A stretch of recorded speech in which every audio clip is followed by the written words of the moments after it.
passer au prochain projet Target 2050. Et comme pour les deux premiers projets, je vais vous présenter la vidéo correspondant.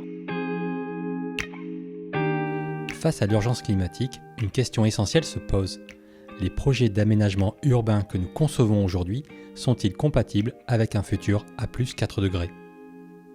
Dans ce contexte, la végétation devient une alliée majeure. Elle capte le CO2, rafraîchit nos villes et rend notre cadre de vie plus agréable. Encore faut-il pouvoir mesurer précisément son impact. C'est là qu'intervient le projet Target 2050, développé par Net Carbone avec le soutien du CNES en collaboration avec l'INRAE, l'UMR Biogeco et l'IRSTV. Son ambition, évaluer et surtout améliorer les projets d'aménagement pour qu'ils soient réellement alignés avec la stratégie nationale bas carbone à l'horizon 2050. Target 2050 repose sur 3 indicateurs clés. 1. Le rafraîchissement urbain. Le projet limite-t-il les effets de la hausse des températures? 2. La lutte contre l'artificialisation. Renature-t-il plus qu'il ne bétonne? 3. La captation carbone. Permet-il de doubler la capacité de captation de carbone comme le prévoit la trajectoire nationale? Pour répondre à ces questions, le projet s'appuie sur des données satellites à très haute résolution issues de Pléiades, Pléiades Néo et de photographies aériennes de l'IGN. Ces images sont analysées par des algorithmes de deep learning qui classifient les sols, identifient les types de végétation, estiment leur potentiel de captation carbone et leur impact thermique à l'échelle de 20 cm. Sur la base de ces analyses, un état des lieux du site est réalisé. Les plans AutoCAD du projet d'aménagement sont ensuite intégrés directement dans l'outil. Les surfaces sont alors modélisées pour calculer leur impact sur le climat en fonction de la végétation, des matériaux et de l'occupation du sol. Enfin, chaque projet reçoit une note globale de compatibilité avec les objectifs 2050. Mais Target 2050 ne s'arrête pas au diagnostic. Il a pour ambition de proposer des scénarios d'amélioration réalistes sans tout repenser via des leviers simples, tels que l'ajout d'essences végétales plus efficaces, le remplacement de matériaux trop chauds par des revêtements réfléchissants ou encore la désimperméabilisation de certaines surfaces. Ces recommandations permettront d'améliorer la note du projet avec des ajustements ciblés. Cette méthode est déjà testée sur le terrain. À Anglette, l'esplanade des Gascons, ancien parking bétonné, est aujourd'hui devenue un espace piéton végétalisé avec plus de 120 arbres. Des cours d'école ont également été renaturés à Anglette et en Dordogne pour les rendre vivables et accueillantes malgré les fortes chaleurs. À terme, l'ambition est claire, que l'analyse proposée devienne un réflexe intégré à chaque projet d'aménagement. La méthode sera publique et diffusée largement grâce à des publications scientifiques et des retours d'expérience concrets. Target 2050 vise ainsi à créer un outil de référence simple d'usage pour les collectivités, les aménageurs, les bailleurs et les bureaux d'études. À l'échelle nationale, agréger les données de tous ces projets et mesurer leur impact cumulé permettra de confirmer l'alignement avec la trajectoire 2050. Avec Target 2050, Net Carbone développe une solution pour construire dès aujourd'hui des territoires résilients, vivables et compatibles avec le monde de demain.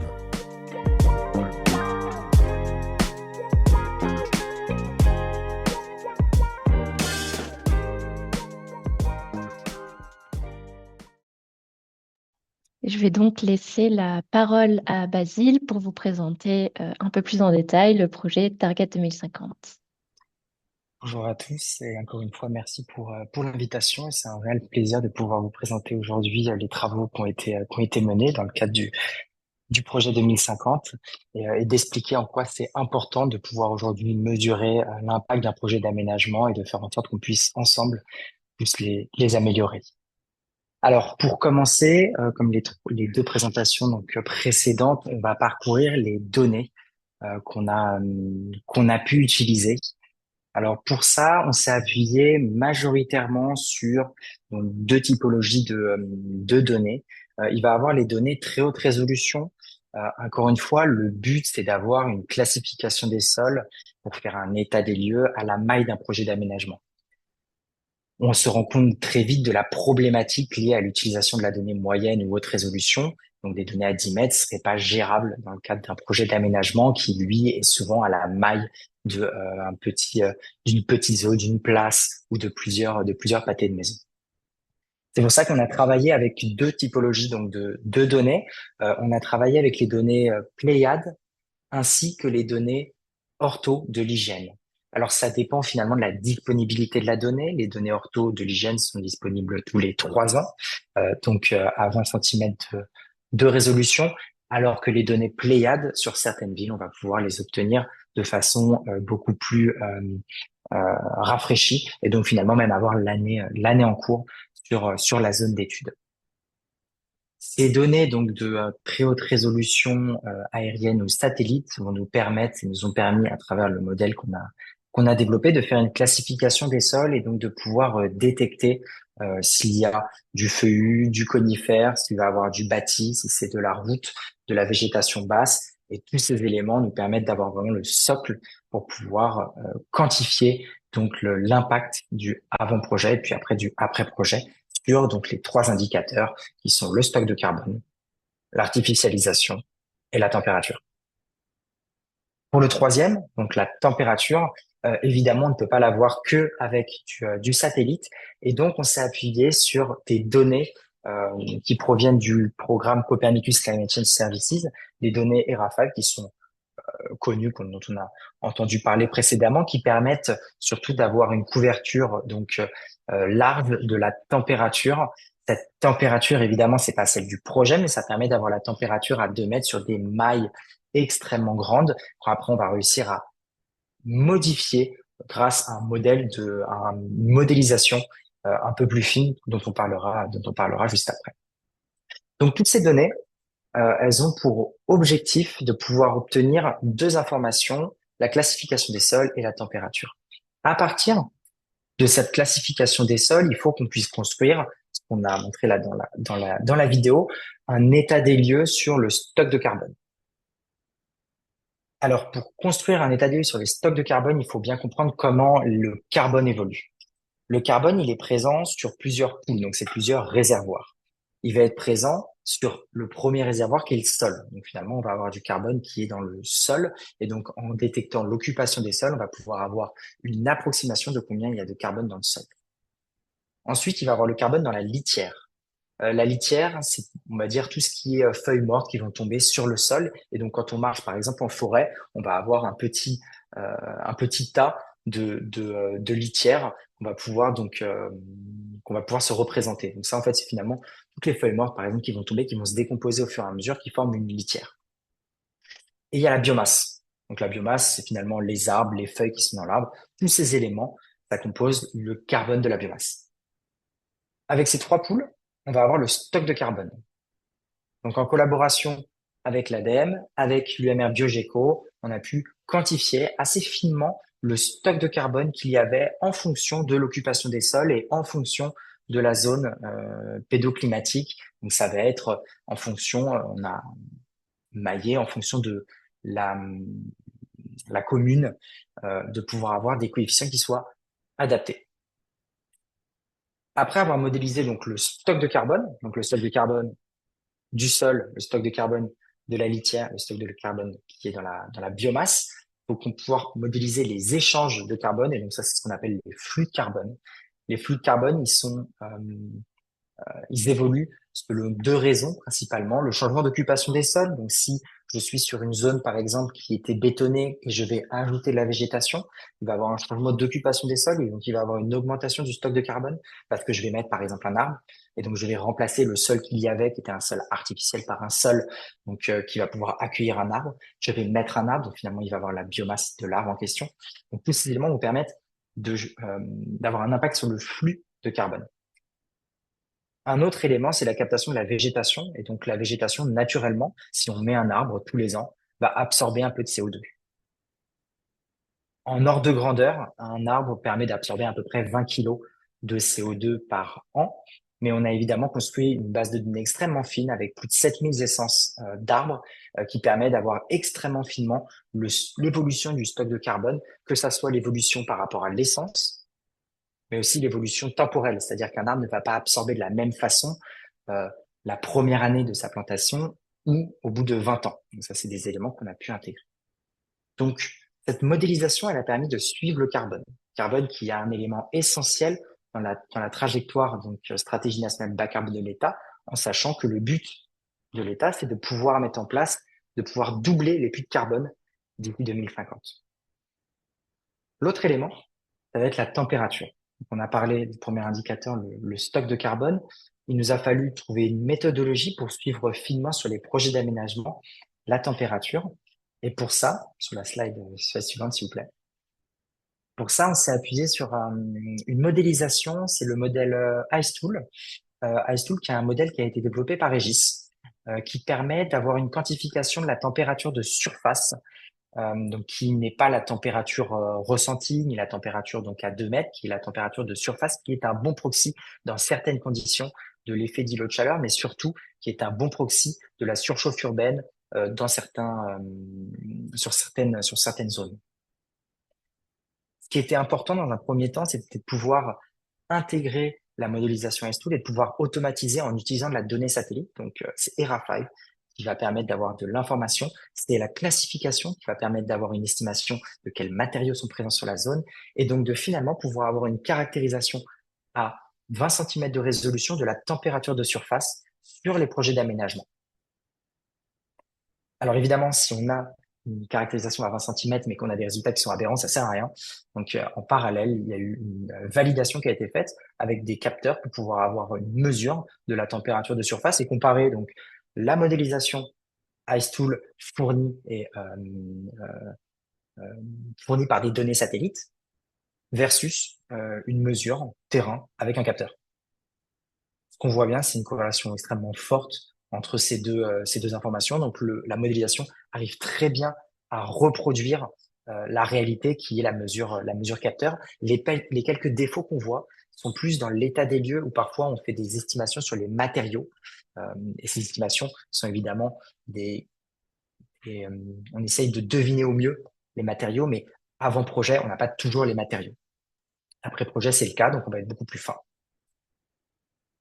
Avec ces deux indicateurs, on va avoir donc le carbone et la température, et on applique cette méthodologie avant le projet, pour pouvoir savoir quel était le stock de carbone avant le projet, et après projet. Et pareil sur la température, on va appliquer la méthodologie IceTool avant le projet, et après le projet. Et là où ça devient intéressant, c'est qu'ensuite, on va pouvoir donc comparer le avant, après projet. Et pour ça, ce que je vous propose, le plus simple, parce qu'on arrive aussi à la fin du projet, donc Target 2050, c'est de vous faire finalement une petite démo de Target 2050 sur la plateforme. Alors, hop, je vais partager mon écran et je croise les doigts pour que tout se passe bien. Partager. Hop, est-ce que vous voyez mon écran? Oui, parfaitement. Super, génial.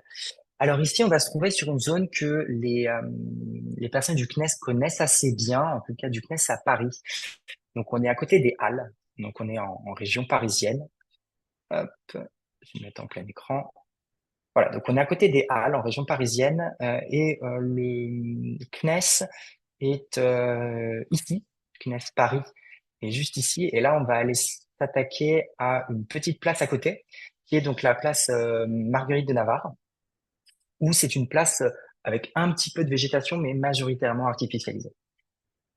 Donc, comme je précisais tout à l'heure, le premier élément, c'est de pouvoir avoir l'occupation des sols. Donc, on va travailler avec de la donnée ortho ou de la donnée Pléiade pour pouvoir avoir une classification des sols la plus fine possible. Ici, on retrouve donc cette classification des sols avec donc la détection de routes, de feuillus ou de bâtiments. Sur cette classification des sols, on vient quantifier le stock de carbone, donc pour être en capacité de savoir quel est le stock de carbone et puis évidemment quelques indicateurs comme par exemple où se trouvent mes poules de carbone, qu'est-ce qui contribue à avoir mon stock de carbone et quelle est l'évolution de mon stock de carbone. On quantifie la température de surface avec le modélisation donc Ice Tool, ce qui permet ici de pouvoir voir assez finement l'impact même des ombres des arbres sur cette place. Tout ça constitue l'état des lieux. Donc, par exemple, on voit que le bâtiment fait des ombres en fait ici, qui va permettre de diminuer la température de surface, alors qu'ici, on ne va pas avoir de végétation ni d'ombre avec une température de surface beaucoup plus élevée. Tous ces éléments constituent l'état des lieux. Et ce que nous a permis donc le projet Target 2050, c'est d'aller beaucoup plus loin sur la partie de simulation. On a donc amélioré les outils de simulation dans le cadre du projet Target 2050 et on a pu avoir un élément qui était extrêmement important pour les territoires, qui était une notation du projet d'aménagement. Donc, c'était de pouvoir savoir est-ce que je suis aligné aux objectifs 2050 ou pas. Donc ici, on retrouve notre place où on a pu mettre en place 50 arbres. Donc, on voit, hop, on va voir ici les 50 arbres qui sont les 50 points qui ont été ajoutés.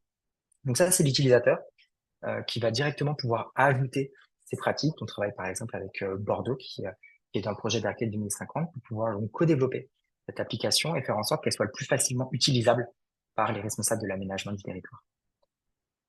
On a donc ici ces 50 tables qui sont ajoutées. Ces 50 tables, ils vont avoir un impact sur nos indicateurs, évidemment sur le carbone. Donc on voit avant projet le carbone qui se trouve dans nos 3 poules, donc le sol, la litière et la biomasse. Et on retrouve l'évolution du stock de carbone au bout de 25 ans. Donc on a évidemment mis des arbres, donc on a augmenté significativement le stock de carbone dans la biomasse. Donc c'est le carbone qui est contenu dans l'arbre.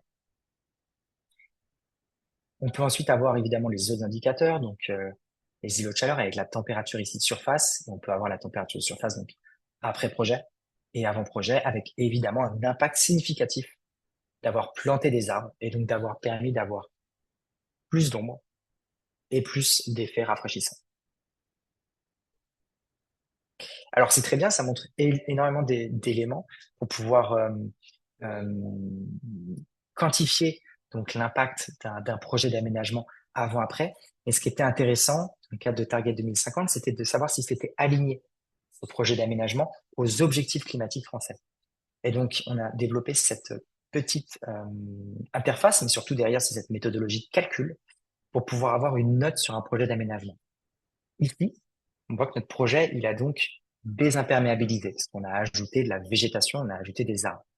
Cette désimperméabilisation, elle est alignée avec la ZAN. La ZAN, c'est la trajectoire zéro artificialisation nette. Et donc, on va avoir une note de B qui correspond à aller plus loin que les objectifs de la ZAN. Sur le stock de carbone, ici, le stock de carbone, il a été plus que doublé. On voit ici, le stock de carbone était à 4 tonnes de CO2 sur l'ensemble de la zone. On se retrouve à 20 tonnes de CO2 sur l'ensemble de la zone.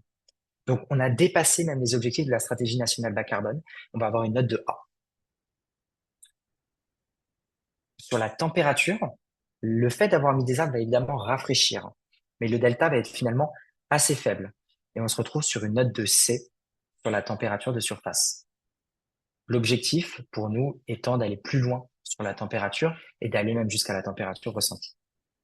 Aujourd'hui, on voit que le fait d'avoir mis des arbres a fait diminuer de 2 degrés la température de surface sur l'ensemble de la zone. 2 degrés, c'est pas assez pour être aligné aux objectifs de c'est pas assez pour être aligné par rapport à la trajectoire donc française de réchauffement qui est une trajectoire à plus 4 degrés sur la température en France. Ici, c'est un projet. Le but, encore une fois, c'est d'aller beaucoup plus loin. C'est de pouvoir déjà comparer ces projets. Donc, je vous ai proposé un projet, mais on va pouvoir hop, aller le dupliquer, ce projet, et l'adapter, le modifier. Donc, je vais sur le projet, par exemple, 50 plus arbres, et je vais mettre co-présentation. Et je vais pouvoir aller ajouter, par exemple, d'autres arbres, d'autres revêtements, etc. On va mettre des revêtements, on va mettre du bois, on va mettre des copeaux de bois, on va les positionner ici. Hop. Et je vais pouvoir lancer la simulation. Automatiquement, tous les calculs vont se faire sur le stock de carbone, sur l'artificialisation et sur la température, ce qui va nous permettre d'avoir une nouvelle note. et ensuite de pouvoir comparer les projets entre eux. Donc de savoir si mon projet avec mon scénario A a une meilleure note ou que mon projet avec mon scénario B a une meilleure note. Pour in fine, réussir ensemble à faire en sorte de faire plus de projets d'aménagement qui ont un meilleur impact pour nous, pour le climat. Aujourd'hui, on est en train de consolider la méthode pour automatiser l'amélioration, mais on n'a pas encore pu l'intégrer dans l'application. Le but, c'est de pouvoir faire ce travail automatiquement, c'est-à-dire aller changer les essences, proposer des essences qui vont stocker davantage de carbone, proposer des essences qui vont davantage rafraîchir, changer des matériaux qui vont pouvoir permettre d'être plus réfléchissants. Tout ça pour faire en sorte que, à la fin, ça soit extrêmement simple pour un responsable de l'aménagement d'avoir des projets qui soient plus vertueux, et des projets qui soient davantage alignés à la stratégie nationale bas carbone, à la ZAN et au réchauffement climatique. Je vous ai partagé la présentation et je vous laisse remettre les slides, Juliette. Top. Donc, s'il y a évidemment des questions sur l'utilisation de la plateforme, sur la démo, avec plaisir pour répondre juste après. Avant donc de passer sur les questions, le but c'était aussi de vous présenter donc l'état d'avancement. Donc, comme vous avez pu le voir sur l'état d'avancement, on a pu donc faire l'intégration de la solution. Donc aujourd'hui, la méthode de notation qui est donc publique, j'ai oublié, mais il y avait le petit i sur lequel on peut cliquer et on va avoir accès à toute la méthode qui a été mise en place pour pouvoir noter les projets. Donc cette méthode de notation, on l'a rendue publique, on travaille sur le fait de pouvoir la disséminer le plus largement possible. Et on est surtout en train aujourd'hui de prendre des retours d'utilisateurs sur la méthode de notation, sur l'application pour pouvoir faire en sorte d'itérer et de pouvoir l'améliorer. L'autre élément qui est en cours d'intégration, c'est le fait de pouvoir aller automatiquement améliorer les projets d'aménagement. Pour le moment, la méthode scientifiquement, on a pu la construire, mais on est encore sur une phase d'intégration. En tout cas, aujourd'hui, ces indicateurs sont déjà utilisés, comme montré dans la vidéo, lors de projets de renaturation de cours d'école, comme par exemple à Anglet ou en Dordogne, ainsi que sur des places comme à Anglet ou bien même à Bordeaux. Encore une fois, merci au SCO, merci au CNES pour son soutien, grâce à qui le projet a pu être construit. Merci beaucoup aussi aux anciens projets donc SCO qui ont permis d'aller plus loin sur ces sujets-là, plus particulièrement Statford BDNB, avec les données Albedo qui ont été un petit peu le premier élément pour nous lancer sur ce sujet, pour aller un peu challenger aussi ce qui avait pu être fait, et pour finalement arriver sur cette méthodologie IceTool qui permet d'avoir une température de surface à très fine résolution. On va plus loin aujourd'hui, comme je le disais, le but c'est d'améliorer cette mesure de la température. Il y a des travaux qu'on peut mener avec l'ADEME dans le cadre du projet Improve, et le but c'est même de pouvoir un jour arriver jusqu'à la température ressentie en s'appuyant sur de la donnée, dont la donnée satellite. Merci beaucoup, Merci Basile, beaucoup. pour cette présentation et cette démonstration. On va passer à la partie questions. Donc voilà, vous pouvez poser toutes vos questions à Basile sur le chat ou en déverrouillant votre micro. Je vois une question sur le chat. Oui. Merci pour votre présentation de Target 2050. Prenez-vous en compte d'autres critères que le stockage carbone et la température en fonction des espèces d'arbres? L'impact sur la qualité de l'air en fonction de l'espèce d'arbre, le type de sol, résistance aux ravageurs, émissions de pollen, résistance à la sécheresse, racines déformantes ou non, attractivité des pollinisateurs et oiseaux. Ouais, très bonne remarque.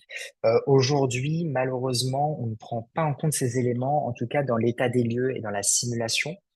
Donc aujourd'hui, on va pouvoir jouer sur ces trois indicateurs. Par contre, sur la partie automatisation de l'amélioration, donc en fait, aller proposer des nouvelles essences, on le prend en compte et ça, on le fait en partenariat donc avec Bordeaux, avec l'INRAE, avec certains de nos clients pour qu'ils nous donnent des informations supplémentaires. Concrètement, on va pas aller proposer et recommander des apps qui sont pas adaptées au territoire, ainsi que des apps qui ont des hauts risques plus sensibles, on va dire, à la sécheresse ou qui sont extrêmement ont un pouvoir allergisant très fort. Donc, c'est plus sur la partie proposer des actes d'amélioration où on prend en compte pour essayer de restreindre au maximum des essences. Par contre, sur la partie état des lieux et stimulation, aujourd'hui, malheureusement, on le prend pas encore en compte. On aimerait bien, en tout cas. Je vois qu'il y a une deuxième question sur les projections sont pondérées en prenant en compte les aléas. Alors oui, tout à fait.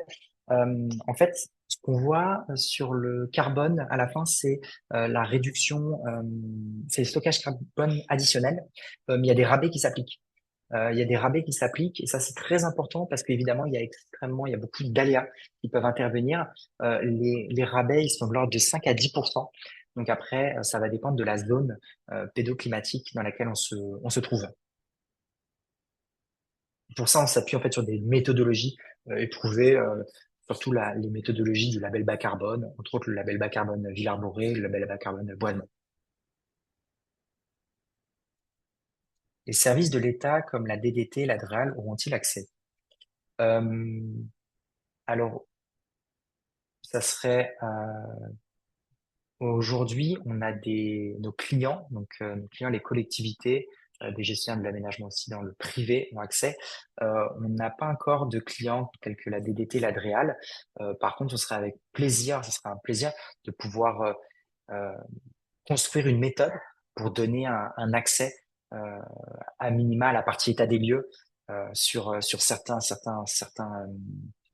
la plateforme pour pouvoir essayer d'aller prioriser en tout cas des endroits. C'est ce qu'on a pu déjà remarqué, c'est qu'avec déjà cet état des lieux, on peut aller prioriser. La partie simulation, euh, je pense que c'est peut-être un peu moins la DREAL et la DDT, mais s'ils sont intéressés, on peut très bien discuter avec plaisir. Notre objectif aujourd'hui, on est déployé sur Paris, Bordeaux, Anglette, Lyon. Le but, c'est de faire en sorte, grosso modo, qu'il y ait plus de projets d'aménagement et plus de végétation. Plus il y a de végétation, plus on aura de chances de pouvoir vivre dans disons une ville qui est résiliente. Et moins il y en a, plus ça sera compliqué pour nous. C'était à quel périmètre autour d'un projet d'artificialisation pouvez évaluer l'impact thermique? Alors, on le fait toujours avec un buffer de 100 mètres. Donc, en fait, quand on a un projet d'aménagement, on fait un buffer de 100 mètres pour être sûr que, par exemple, on prend en compte les ombres des bâtiments alentours.